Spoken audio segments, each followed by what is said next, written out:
महोत्सव सालावाद प्रमाणे याही वर्षी अखंड हरिनाम सप्ताह अगदी आपला आनंदामध्ये जोरामध्ये चालू आहे.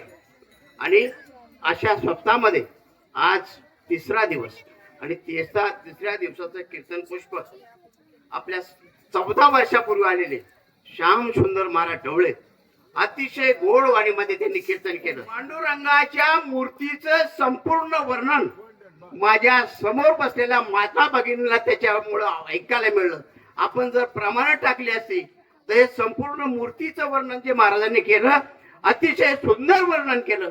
त्याबद्दल मी महाराजांचं आपल्या सर्व ग्रामस्थांच्या वतीने निळकंठेश्वर मंदिराच्या वतीने हार्दिक हार्दिक असा आभार मानतो.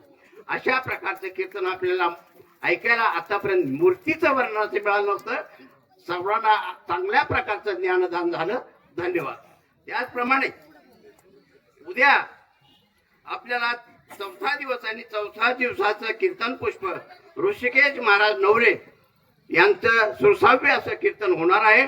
आजच्या प्रमाणेच उद्या माता भगिनींनी सर्वांनीच बहुसंख्येने उपस्थित राहून कार्यक्रमाची शोभा वाढवावी अशी मी सर्वांना नम्रतेची आदराची प्रेमाची विनंती करतो. आणि महाराजांचा सत्कार महाराज करतील अशी मी त्यांना विनंती करतो. त्याचप्रमाणे ढवळे महाराज एवढं व्यवस्थापन करताना काही आमच्याकडनं चुका झाल्या असतील किंवा आमच्याकडनं मोठं काम करायला गेलं तर कधी कधी छोट्या चुका होतात. पण कधी कधी छोट्या कामामध्ये मोठी चूक पण होऊ शकते. मला असं वाटतं की तुम्ही मोठ्या मनाने आम्हाला माफ करावं. परमार्थामध्ये देवाची ओळख करून देत असताना तुकोबऱ्या म्हणतात सुंदरते ध्यान. आणि आता पुढला शब्द वापरला सुंदरते ध्यान उभे विठेवरी. आता येथे उभा नावात एक शब्द आला बरं का. ते काही साधकांनी विचारलं तुकोबऱ्या जगाचा मालक विटेवरती उभा आहे उभा आहे उभा आहे पण देव उभा काय काय त्याचं एकच कारण देतो आणि पुढे जातो. ऐका देव उभा काय त्याचं एकच कारण आहे. काय कारण माहिती का. कारण असं आहे की देवाला माहिती मी उभाच असलो पाहिजे. मी बसलेला कामाचा नाही. काय बसलेला कोणत्याच कामाचा नसतो. कळलं तर बघा. ते बसलेला बैलही कामाचा नाही आणि बसलेला आवाजही कामाचा नाही. आवाज जर का बसला तर तो सुद्धा काही कामाचा नाही आणि बसलेला बैल कामाचा नाही. आणि माणूस जरी बसला तरी बसलेला माणूस सुद्धा कामाचा. पंढरपूरच्या मालकाला माहित होतं मी बसून चालणार नाही. कारण मी जर का बसतो तर काय होणार आहे. ऐका देव उभा काय त्याचं कारण देवाला माहिती माझ्या भक्तावरती जर का संकट आलं आणि संकटामध्ये माझ्या भक्ताने जर का मला हाक मारली तर हाक मारल्यानंतर मी जर का उभा असेल तर माझ्या ठिकाणी तत्परता येईल आणि तत्परता आली की मला धावून जाता येईल आणि भक्ताच्या संकटाचं निवारण करता येईल. याच्याकरता देव उभा आहे बसलेला आहे. मला एक उत्तर द्या. संकट जर का आलं आणि हाक जर का मारली तर मला सांगा बसल्याला पहिल्यांदा पोचन का उभा असल्याला पहिल्यांदा पोचन. कोण उभा असणारा. कारण उभे ध्यान उभे विठेवरी करक ठेवरी ठेवून या. मग तुकोबर आहे. एवढाच तुमचा भगवान परमात्मा आहे का.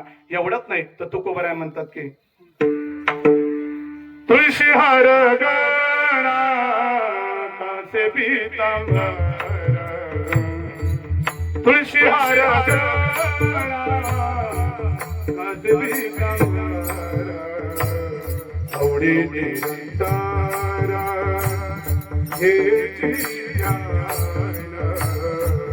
आवडी निरंतारा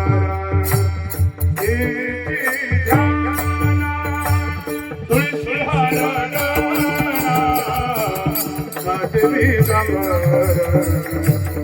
तुळशी हार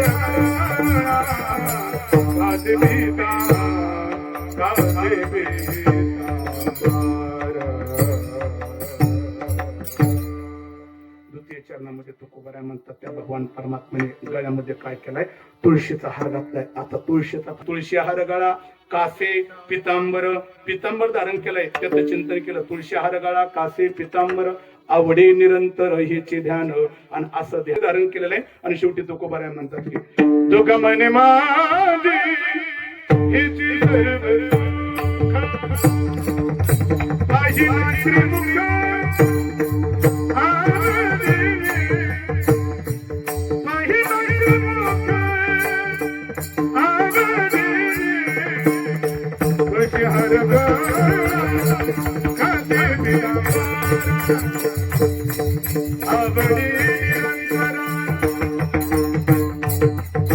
ध्याना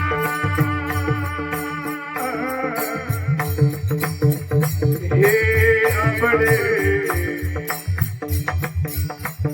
अबडे निरंतरा हे ध्याना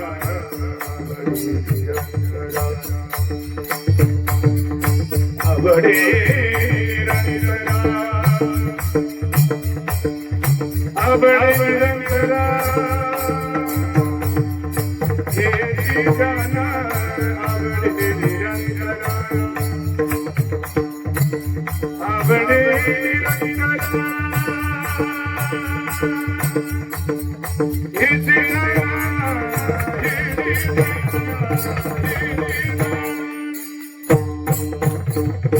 अबडे निरंतरा हे ध्याना हे अबडे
तुका म्हणे माझे हेचे सर्व सुख पाहिना श्रीमुख आवडीने तुळशी हारगळा कासे पितांबर आवडी निरंतर हेचे ध्यान महाराज अत्यंत गोड संधी उपलब्ध करून दिली. सर्वांच्या पुढे दंडवत प्रणिपात त्या ठिकाणी करतो आणि माझ्या हरे कीर्तन रूपी सेवेच्या ठिकाणी परिपूर्णता. पण भगवान निळकंठेश्वराच्या चरणी आलोय ते एकदा त्यांचं भजन करा आणि मग समारोपाकडे जाऊ.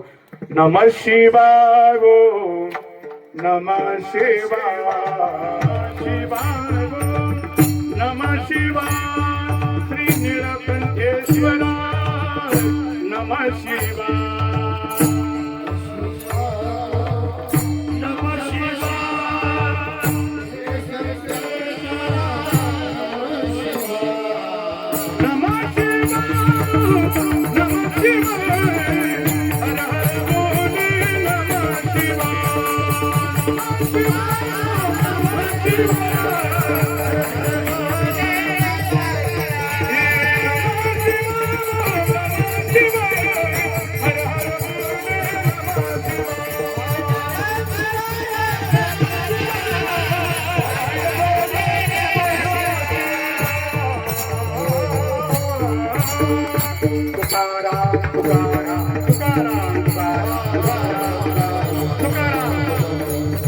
विठ्ठल